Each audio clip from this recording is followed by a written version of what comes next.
Ladies and gentlemen, hit subscribe to H.A. Goodman's other channel. Tim Waltz and others face likely or possible indictment because of $8 to $9 billion in criminality in Minnesota. Check this out.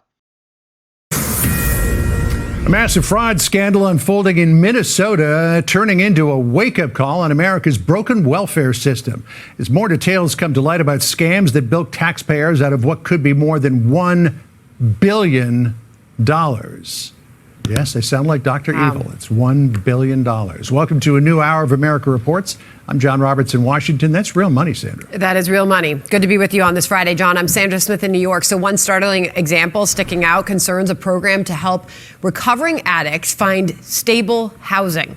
Initial estimates for the housing program was for just under $3 million annually.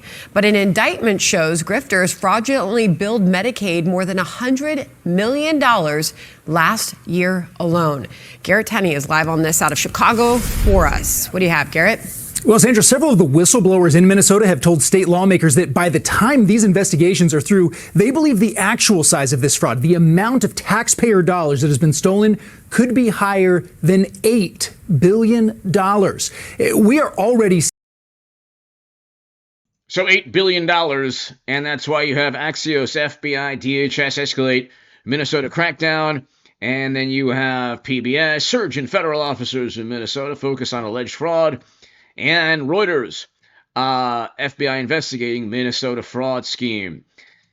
It's very difficult for that dollar amount to have taken place without the governor either being complicit in some manner, giving tacit approval, or completely and utterly inept. So,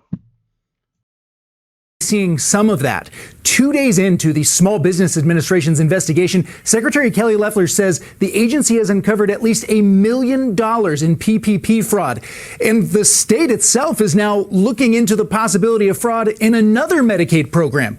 Minnesota's Department of Human Services is now pausing the issuing of new licenses for disability service providers over concerns of fraud after an explosion in the number of applications for new licenses over the past 5 years, going up 283%, while the number of people needing those services only increased by 25%.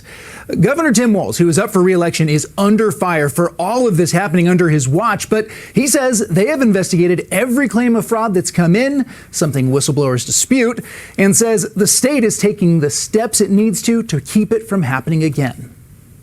We've acknowledged that this is serious, needs to stop. It is stopping. People are continuing to go to prison. I think the good news for Minnesotans to know when that 90-day pause is over and the third-party audits are done, we will have a better picture than we've ever had, which I think is really good. While all of these investigations are getting under. So third-party audits, you now have, I guess you could call them third-party audits in the FBI, DHS, Treasury, a whole bunch of other federal agencies. Hit subscribe to this channel, ladies and gentlemen.